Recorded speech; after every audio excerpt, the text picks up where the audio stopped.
Yes, Redzone TV nga bulijjo bali kubanga okyatugoberera byonna gy'osinzira okubanga gy'otulabira kyokola kya mutawaana nnyo okubeera ng'otambulira ku Redzone TV. Bw'oba tonaba kubanga osubscribinga ng'oli mupya nja kukusaba kkirira wansi awo olaba ekigambo subscribe kikwateko osubscribinge ku channel eno okwate n'ekkade aka notification obeere ng'omu ku abo abanasooka ng'okumanya Redzone TV nga tutaddeyo ensonga yonna obeere omu ku abo abanaamanya ng'ensonga zino nga tumaze okuba nga tuziteekayo ojja kubeera notified singa oba okutte ekkade ako. Mu ngeri y'emu nja kukusaba bw'oba tonaba kubanga ate ogenda mu comment section kayo bubaka kikole genda otubuulire ensonga nga bw'oziraba osinzirawo kubanga gy'ozirabira embeera tubeere nga ate tugikwasaganya mu ngeri emu oba endala. Wano ku Redzone TV byonna tulina okubanga tubikuweereza ate nja kusaba otuwa ekigalo kubanga gy'okoma okulayikinga information gy'ekoma okubeera nga ate etambula neeba ng'etuuka ku bantu bonna gye basangibwa. Ebigambo ebigenda mu maaso bye mumanyi obulungi ennyo ebikwata ku mukulu ow'ekitiibwa Honorable Mpuuga Nsamba n'ekibiina ekya National Unity Platform mubimanyi bulungi nnyo era mubiwulira. Nze nasalawo kubanga nkuleetera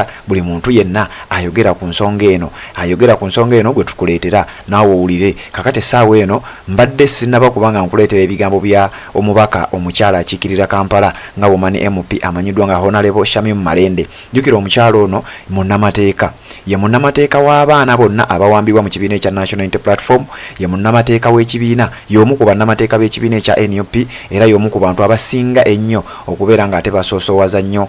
constitution eba ssemateeka w'ekibiina ekya National Unity Platform. Ate ne mu nsonga eno egenda mu maaso wakati wa Honorable Mpuuga Nsamba ne bannayuganda kaŋŋambe bwe ntyo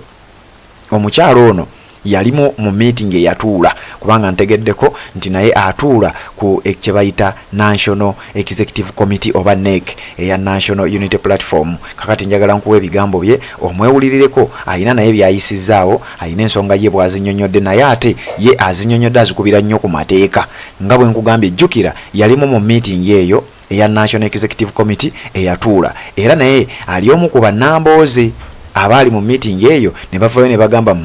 ekyamazima ebyali mu meeting birala ne byetulaba ku media birala. Omukulu mu meeting yakkiriza era n'ayogera birala ate nga byayogera kati mu public era nabyo birala. Honorable Shamim Malende ebigambo bye sijja kubanga mwogerera kubanga biwanvu mukko newankubadde nga si bingi nnyo era nja kusaba obiwulirize then nkomewo mbeere nga ate nkuweereza. Nja kusaba owulirize ebigambo bino nga bw'olayikinga bw'oshayalinga bw'oteekayo obubaka mu comment section bw'obanga oli mupya nga bw'osubscribinga kubanga tolina kyofiirwa bw'osubscribinga ku channel eno. Soka owulize ebigambo bya Shamim Malende nkomewo mbeere nga ate nkuweereza. Redzone TV kwoli ensonga bw'eti bw'egenda okubeera ng'etambula.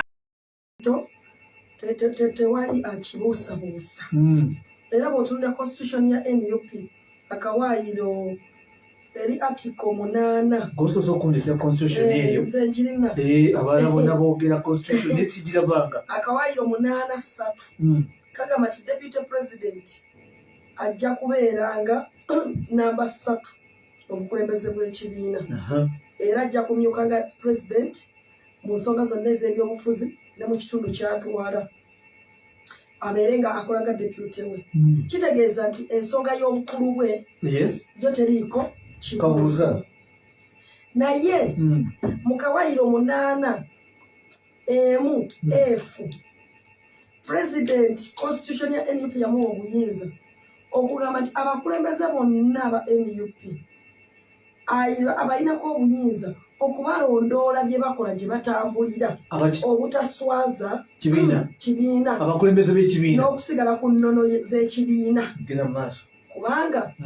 ekibiina baba bakutumye okukikoleramu obanga bakutumye obuvunaanyizibwa tebakutuma kukiswaza bakutuma ku holdinga flaga yakyo high. Era Oweekitiibwa Mpuuga abadde akikoze bulungi paka naye abayaaye bamuteza akatega ak'emmeka $5,500,000 nga baagala bamukuba akalipo ffe tukiraba nti akawaayiro 8 mu constitution ya NUP kagamba nti president wa NUP alina obuvunaanyizibwa okulondoola abakulembeze bonna abaviiridde mu kibiina kya National Unity Platform nga bali ku leadership eri national ne ku leadership eya party munda ku nsonga eza code of conduct engeri gye balina okweyisaamu okurespectinga constitution eya Uganda n'eyekibiina kabe ng'oli member atula ku National Executive Committee era president asobola okukolinga omuntu oyo to order okumugambako nti owaaye tuswala n'omugezi awuba omugezi awuba Olaba ne president yennyini mu constitution ayina ate naye bamuwabulira waliwo akakiiko kalamba akayina omuwabula naye kwegamba okuwabula mu constitution ya NUP kiri part and parcel of us.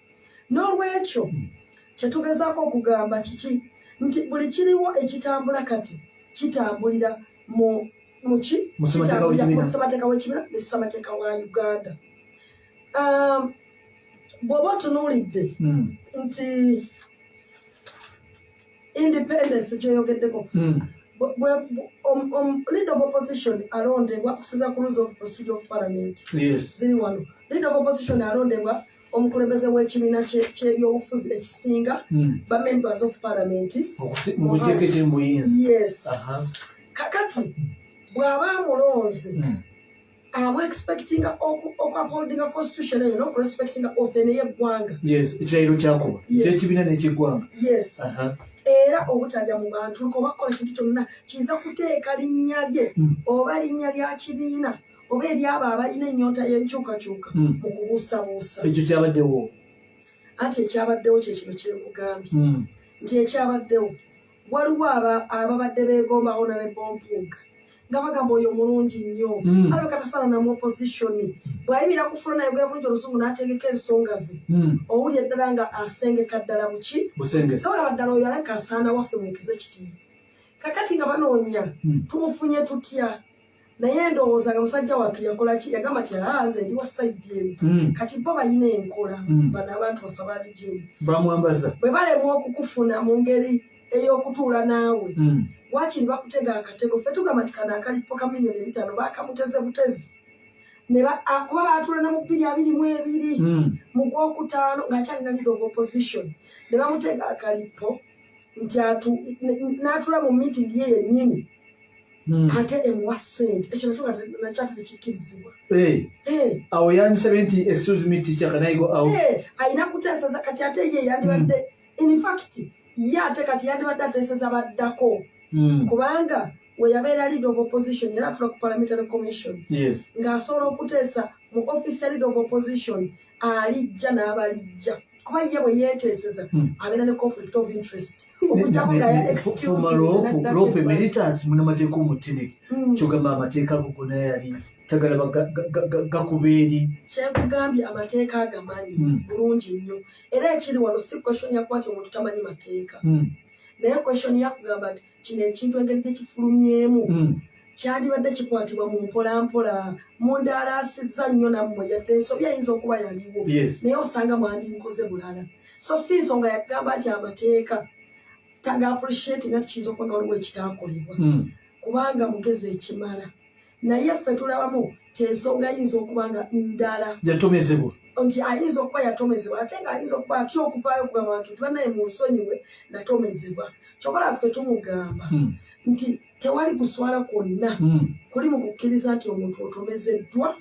kubanga already abantu bakuwa ekitiibwa naye n'omugezi awubwa olumu n'omugezi olumu atomezebwa bano abali mu bijimu bano engeri gye babadde bakolamu ebintu oba gye bakolamu ebintu byabwe ensi bamanyi nti bakola ebintu ebifaanana bwe bityo naye ate ekibi kwe kulemerako n'ogamba nti sijja kukikola nize ne diposti yange asooka akole ki ayingirewo so kyekugambye nti akalipo kali baamutega ffe tukalaba nti kalipo kubanga ate mumaze okumuwa $5,000,000 ogamba nti mugenda zimu kyokka ate ne mutakoma okwo ne mugamba ye yekka yagenda okuzifuna siza leader of opposition yenna anajja naye sokoma honorable kuliko sengenge kuliko sengenge zize kitegeeza ne leader of opposition yatuddewo bwaba ebyo bigambo bya Honorable Shamim Malende akiikirira Kampala ng'omubaka omukyala obiwulidde nkakasa naye nga olutambi luno luwanvu wano ku Red Zone TV eya YouTube yaffe eno tukuleeterako ebyo ebitonotono wabula nga full video oba interview yonna ogenda gisanga ku Facebook page yaffe eya Red Zone TV tugenda kubanga ate tugikuleetera live mu ddakiika eziddako maaso awo mu budde ndowooza mu ddakiika si nnyingi okuva kati era bw'obanga oyagala okulaba programu yonna nga bwe yabadde mu bulambalamba bwayo